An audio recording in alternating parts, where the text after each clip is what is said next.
Hello everyone, welcome to study का बटारा। और आज मैं आपको पढ़ाने वाली हूँ हमारा वसंत भाग 3 क्लास 8 का चैप्टर नंबर 2, लाख की चूड़ियाँ, जो कि एक मेटल होता है उसकी चूड़ियाँ। तो ये आपके जो पूरी स्टोरी है उसको लिखा है कामता नाथ ने। और ये स्टोरी काफ़ी इंटरेस्टिंग है। इसमें उन्होंने अपने बचपन के बारे में बात की है और पुरानी चीज़ों के बारे में बात की है। तो देखिए, हम पढ़ते हैं। सारे गांव में बदलू मुझे सबसे अच्छा आदमी लगता था, क्योंकि वह मुझे सुंदर सुंदर लाख की गोलियां बना करके देता था। मुझे अपने मामा के गांव जाने का सबसे बड़ा चाव यही था कि जब मैं वहां से लौटता तो मेरे पास ढेर सारी गोलियां होती, रंग बिरंगी गोलियां, जो किसी बच्चे का मन मोह ले। तो ये इसमें बताना चाहते हैं जो है कि जब भी मैं वहाँ पे मैं जो भी उनके मामा का घर था, वहाँ पे सबसे अच्छा उनको इंसान लगता था बदलू, क्योंकि वो उनको बहुत सुंदर सुंदर एक लाख एक मेटल है उसकी गोलियां बना करके देता था। और उनको अपने मामा के घर सबसे अच्छा जाने का बेनिफिट या फिर इसलिए होता था क्योंकि वहाँ से लौटते समय उनको ढेर सारी रंग बिरंगी गोलियां होती थी, जो किसी भी बच्चे का मोह लेती थी। वैसे तो मेरे मामा के गांव का होने के कारण मुझे बदलू को बदलू मामा कहना चाहिए था, परंतु मैं बदलू मामा न कहकर बदलू काका कहा करता था, जैसा कि गांव के सभी बच्चे उसे कहा करते थे। बदलू का मकान कुछ ऊंचे पर बना था। मकान के सामने बड़ा सा सहन, जिसमें एक पुराना नीम का वृक्ष लगा था। तो वो बताते हैं कि वैसे तो क्योंकि मामा के घर गए हैं तो सबको मामा नाना या फिर ऐसे ही कहेंगे, लेकिन वो उनको बदलू मामा नहीं कहते थे। वो वहाँ के जो गांव के बच्चे थे उनको काका काका मतलब चाचा होता है वो कहते थे। वो उनको वही बदलू काका ही कहते थे। और बदलू जो वो थे ना, उनका मकान थोड़ा ऊपर पे बना था। तो मकान के सामने एक बड़ा सा सहन मतलब एक बरामदा टाइप का द्वार, बहुत सारी जगह हो वैसे, उसमें एक नीम एक का पेड़ था। उसके नीचे बैठकर बदलू जो थे वो अपना काम किया करते थे। अब उनके बगल में भट्टी दहकती थी। भट्टी कुछ इस प्रकार की होती है, शायद उनके पास छोटी वाली हो या फिर कुछ ऐसा भी होता है कि ऐसे लकड़ी हो और यहाँ पे ऐसे डाल रखा और इसके नीचे हो, इसके अंदर ऐसे चिमटे वगैरह से डाल देते थे। तो वो वहाँ भट्टी भी लग रखी थी, जिससे वो लाख को पिघलाया करते थे। सामने एक लकड़ी की चौखट पड़ी रहती, जिस पर लाख के वो एक लकड़ी के ऐसे ना चौखट ऐसे एक होता है, ऐसे चौखट पड़ी रहती थी, जिसपे वो लाख के मुलायम होने पर वो उसे सलाख के सामने पतला करके चूड़ियाँ का आकार देते थे। अब वो मुलायम से होते थे और जब लाख मुलायम हो जाता था तो उसे सलाख के सामने रख करके, सलाख होता है आग, उसके सामने रख करके चूड़ियों का आकार दिया करते थे। पास में 4-6 विभिन्न आकार के बेल नमूना ननुमा मुंगेरियाँ रखी रहती थी। मुंगेरियाँ होती हैं एक तो ये जो यहाँ आप देख पा रहे होंगे, यहाँ ये है ना जिसमें उन्होंने चूड़ियों को ले रखा है, वो ऐसे ही उनके पास हमेशा ही रखी रहती थी। वो पीछे से मतलब कि आगे से पतली होती और पीछे से मोटी होती। कि चूड़ियों का आकार देखकर वह उन्हें मुंगरियों पर चढ़ाकर गोल और चिकना बनाना और तब एक एक कर पूरे हाथ की चूड़ियाँ बनकर चुकने को पश्चात उन पर रंग, जब वो पूरे अच्छे तरीके से लाख बन जाती, गोल बन जाती, तब वो उस पर रंग भरा करते थे। बदलू वो कार हमेशा ही करते थे एक मछिया पे बैठ करके, जो बहुत ही ज़्यादा पुरानी थी। अब बगल में ही उसका हुक्का रखा रहता था, जिसे वह बीच बीच में पीता रहता। यहाँ पे आप देखेंगे ये रखा हुआ है, वो बीच बीच में उसको पीते रहते थे। पुराने ज़माने में ये ज़्यादा लोग ऐसे पिया करते थे इन सारी चीज़ों को। गाँव गांव में दोपहर का समय अधिकतर बदलू के पास बीतता था। वो जब भी दोपहर का समय होता ना, वो ज़्यादातर बदलू के साथ बिताया करते थे। मेरे घंटों घंटों बैठे उसे इस प्रकार चूड़ियाँ बनाते देखता रहता। लगभग रोज ही वह 4-6 जोड़े चूड़ियाँ बनाता। पूरा जोड़ा बना लेने पर वह उसे बेलन पर चढ़ाकर कुछ क्षण चुपचाप देखता रहता, मानो वह बेलन ना होकर किसी नववधू की कलाई हो। तो वो बताते हैं कि ना कि बदलू जो था गांव में दोपहर उनका जो था अधिकतर बदलू के पास बैठता था। वो उन्हें लल्ला करके पुकारते थे और उनके लिए तुरंत ही मच्छियाँ मंगा देते थे। उनके पास वो घंटे घंटे बैठे रहते थे और चूड़ियाँ बनाते देखते रहते थे प्रोसेस को कि कैसे बनता है ये बार बार। लगभग रोज ही 4-6 जोड़े वो चूड़ियाँ बनाया करते थे। पूरा जोड़ा बन जाने के बाद उसको जब बेलन पे चढ़ा करके ऐसे देखा करते थे जैसे वो किसी नववधू किसी एक दुल्हन का कलाई हो। बदलू मनिहार था, मन का हारा हुआ इंसान था। चूड़ियाँ बनाना उसका पैतृक पेशा था। वो उसे हमेशा ही करते आते थे। मनिहार मतलब मन का हारा नहीं, सॉरी, चूड़ियाँ बनाने वाला। और चूड़ियाँ बनाना उसकी बहुत ज़्यादा पुरानी मतलब वो पेशा था और वास्तव में वह बहुत ही सुंदर चूड़ियाँ बनाता था। वो बहुत ही अच्छी चूड़ियाँ बनाता था। उसकी बनाई हुई चूड़ियों की खपत भी बहुत थी। मतलब खपत मतलब काफ़ी लोग उसको लिया करते थे और उसकी बहुत ज़्यादा उसकी चूड़ियों को पहना करते थे। उस गांव में तो सभी स्त्रियां उसकी बनाई हुई चूड़ियाँ पहनती ही थी। आसपास के गांव के लोग भी उसकी चूड़ियाँ ले जाते थे, परंतु वह कभी भी चूड़ियों को पैसों से बेचता न था। उसका अभी तक वस्तु विनिमय का तरीका था। वो ना आसपास के लोग तो लेते ही थे और दूसरे दूसरे गांव से आकर के लोग भी उसकी चूड़ियाँ लेके जाया करते थे। और वो ना उसे चूड़ियाँ पैसे से नहीं बेचता था कि हाँ मुझे पैसे दो तो ले जाऊँ। वो उसे सामान जैसे कोई भी कुछ सामान देता तो उस सामान से बेचता था। और वो ना जो यहाँ पे वो हैं कवि, उन्होंने कभी भी उनको लड़ते हुए नहीं देखा। जब भी शादी विवाह का अवसर होता था वह पर अवश्य जिद पकड़ जाता था। वह अवश्य जिद पकड़ जाता था, जीवन भर चाहे कोई उससे मुफ्त चूड़ियाँ ले जाए। उस समय हाँ, शादी विवाह के अवसरों पे वो थोड़ा जिद पकड़ लेता था कि हाँ दो, शादी विवाह का अवसर है। लेकिन जब भी चाहे तो उससे कोई मुफ्त में चूड़ियाँ ले जाए, परंतु विवाह के अवसर पर वो सारी कसर निकाल लेता था, सारे पैसे लेता कि नहीं अब तो इस समय तो देना ही पड़ेगा। लेकिन सुहाग के जोड़े का महत्व ही अलग होता है। उन्हें याद है कि जो उनके मामा थे यहाँ किसी लड़की के विवाह पर जरा सी किसी बात पर बिगड़ गया था।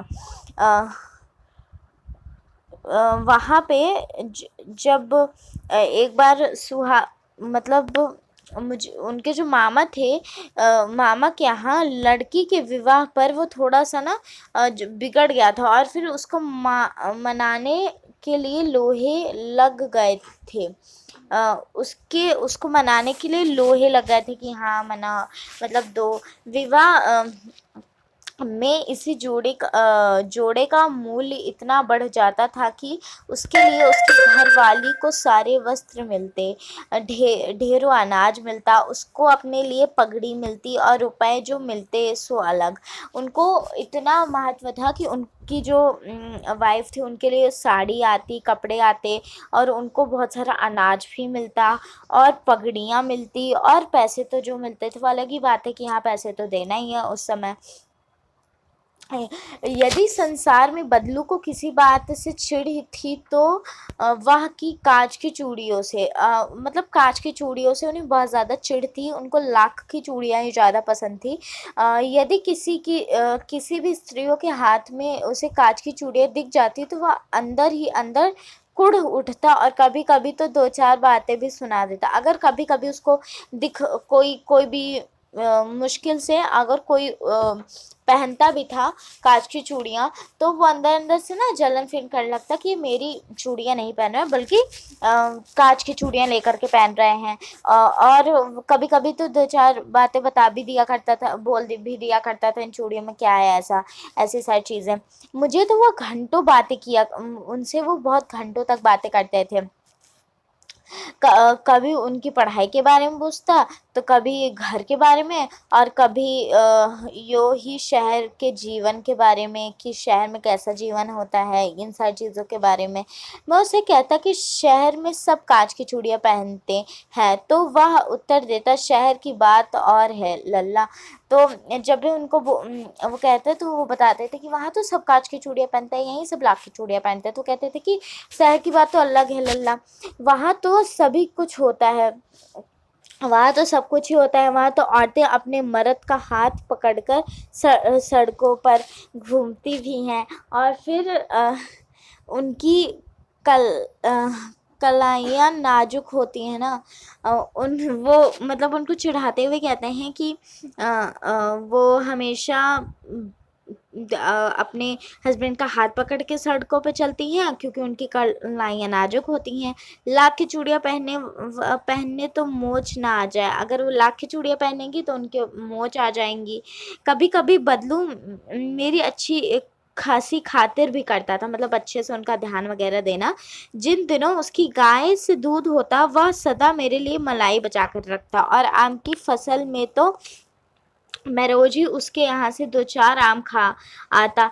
मतलब कि वो बताते हैं कि जब भी उनकी गाय दूध देती तो मलाई बनाई जाती है, मलाई से फिर घी, तो हमेशा मलाई बचाते और मलाई आम खाते, और हमेशा उनके आम की फसल के 2-4 आम तो खा ही लेते थे। परंतु इन सब बातों के अतिरिक्त जिस कारण वह मुझे अच्छा लगता था, वह यह था कि लगभग रोज़ ही वह मेरे लिए 1-2 गोलियाँ बना देता।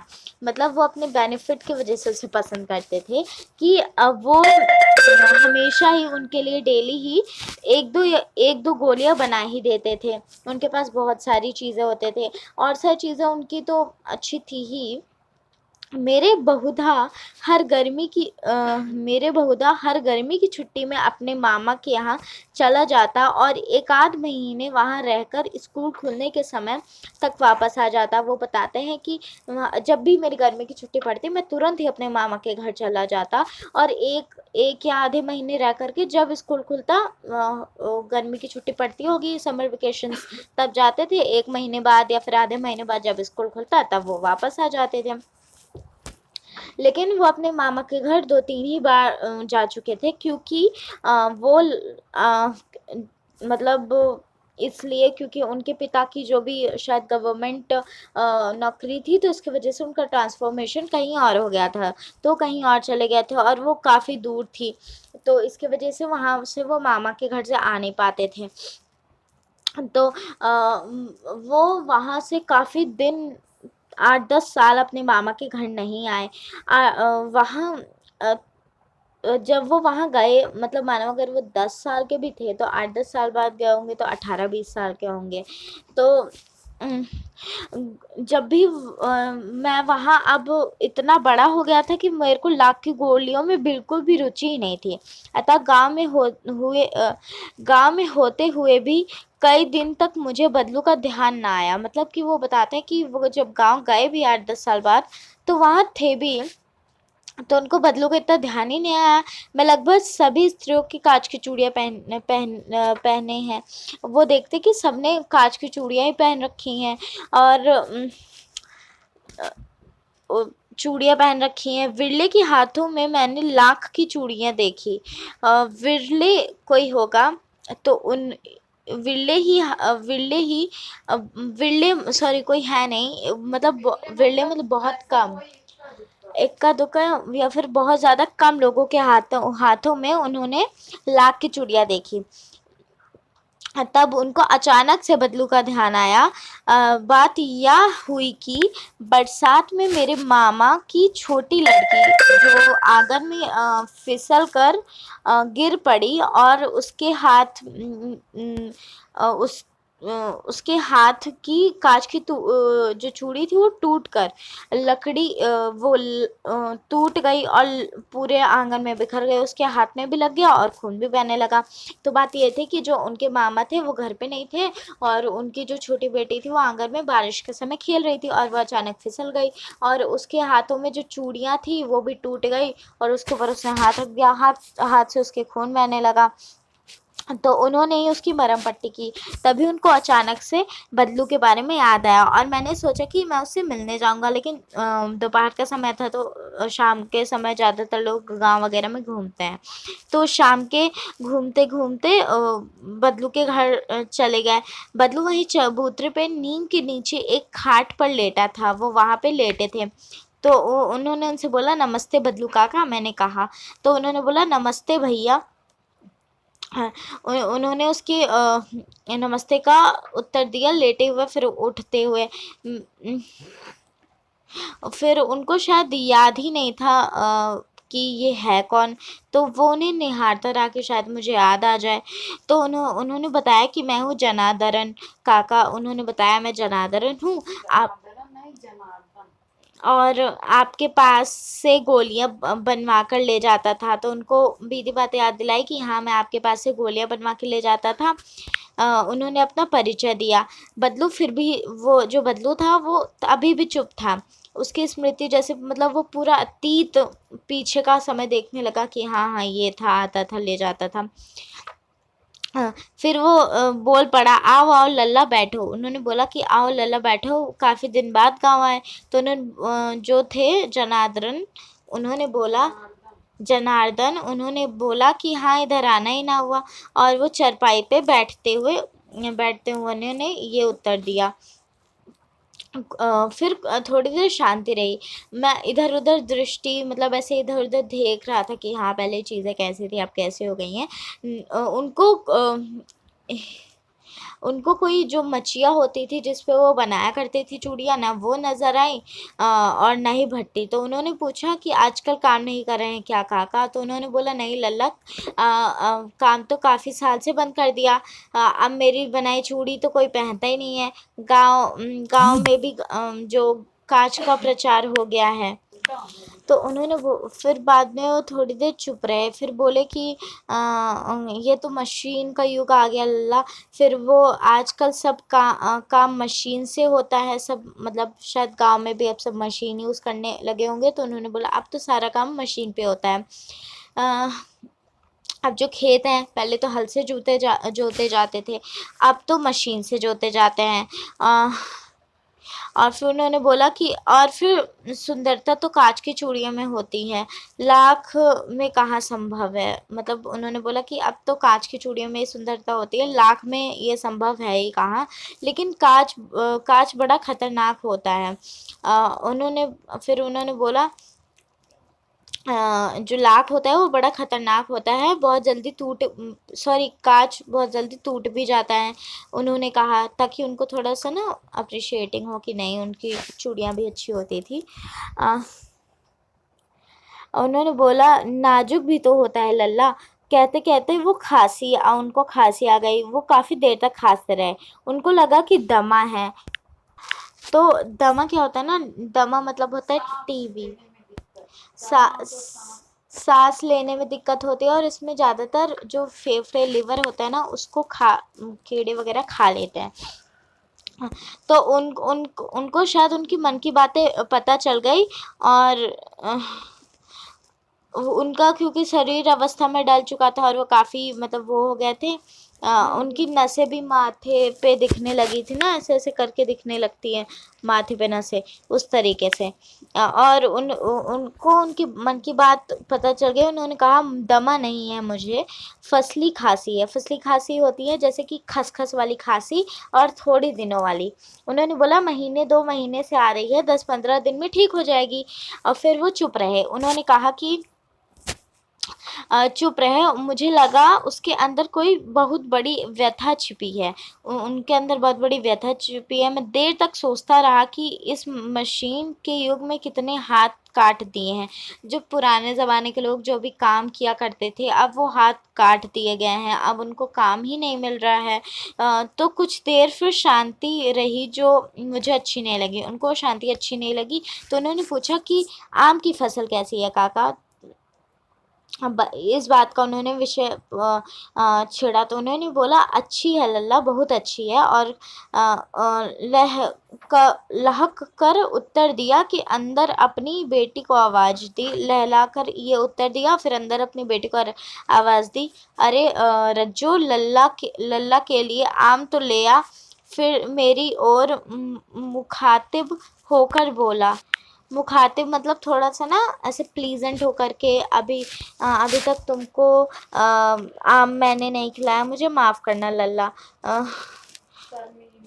हाँ, तुम्हें आम खिलाना भूल गया था।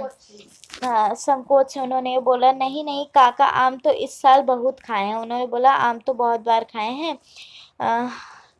उन्होंने बोला, नहीं, वाह वाह, बिना आम खिलाए तो तुम्हें जाने नहीं दूंगा। फिर वो चुप रहे। उनको वो दिन याद आ गए जब मेरे लिए मलाई बचा करके रखा था, जब वो मलाई बचा के रखा करते थे। गाय तो अच्छी है ना काका? उन्होंने पूछा कि गाय तो अच्छी है ना? तो उन्होंने कहा कि हाँ, गाय कहाँ है लल्ला, उसे तो बेच दी, कहाँ से खिलाता उसे। तो फिर इतने में रज्जो आई और उसने उसकी बेटी जो थी और अंदर से एक डलिया में ढेर सारे आम ले आई। वो ढेर सारे आम एक डलिया में भर कर खिला के रख दिए। फिर उन्होंने पूछा, इतने में कहाँ खा पाऊंगा काका? तो उन्होंने कहा, वाह वाह, हंस पड़े। उन्होंने कहा, शहरी ठहरे ना, तुम तो शहरी हो, इतने कहाँ खा पाओगे? मैं तुम्हारी उम्र का था तब मैं से चौगुने मतलब 4 गुना ज़्यादा आम खा जाता था सिर्फ एक ही बार में। तो उन्होंने बोला कि आपकी तो बात ही अलग है। फिर उन्होंने कहा, अच्छा बेटी, लल्ला को 4-5 आम छाट करके दे दो। सिंदूरी वाले देना। सिंदूरी एक आम की टाइप है। देखो लल्ला कैसे हैं? उन्होंने बोला, देखो कैसे हैं, और ये पेड़ जो है इसी साल तैयार हुआ है। रज्जो ने 4-5 आम कंजली में लेकर मेरी ओर बढ़ा दिए। 4-5 आम उन्होंने मतलब ऐसे हाथ में, दोनों हाथ में लेकर के बढ़ा दिए। फिर आम लेने के लिए मैंने हाथ बढ़ाया तो उनकी जो नज़र थी वो एक क्षण के लिए उसके हाथों पे ही रुक गई कि उनकी गोरी गोरी कलाई पे लाख की चूड़ियाँ, जो सिर्फ वही पहना करती है अब पूरे गांव में, उसके हाथ में लाख की चूड़ियाँ दिखी। बदलू ने मेरी दृष्टि देख ली और बोल पड़ा। उन्होंने उसकी दृष्टि देखी और बोल पड़ा, आखिरी जोड़ा बनाया था जमींदार साहब की बेटी की विवाह पर। उन्होंने बताया कि जब जमींदार जी की बेटी का विवाह था तभी मैंने ये आखिरी जोड़ा बनाया था। 10 आने पैसे मुझे दे रहे थे। उन्होंने बोला कि 10 आने दे रहे थे, मैंने जोड़ा नहीं दिया, कहा शहर से ले आओ। उन्होंने बोला 10 आने दे रहे थे, तो मैंने उन्हें कहा कि शहर से ही लेते आओ। मैंने आम ले लिए और खाकर थोड़ी देर पश्चात चला गया। मुझे प्रसन्नता को हुई कि बदलू ने हार कर भी हार नहीं मानी। उसकी व्यक्तित्व कांच की चूड़ियाँ जैसे ना था, आसानी से टूट जाए। उन्होंने बोला कि वो तो आम खा करके थोड़ी देर बात वगैरह करके चले गए, लेकिन उनको खुशी हुई कि बदलू हार करके भी, अब उनकी चूड़ियाँ कोई पहनता नहीं था, लेकिन वो हारे नहीं, क्योंकि इतनी पहले उन्होंने चूड़ियाँ बनाई थी जो कि अभी तक चल रही हैं, आसानी से टूटती नहीं हैं। तो यही था चैप्टर जो कि कामता नाथ ने लिखा था। और इसकी जो भी प्रश्न अभ्यास वगैरह है हम नेक्स्ट वीडियो में करेंगे। So thanks for watching, like share subscribe, bye.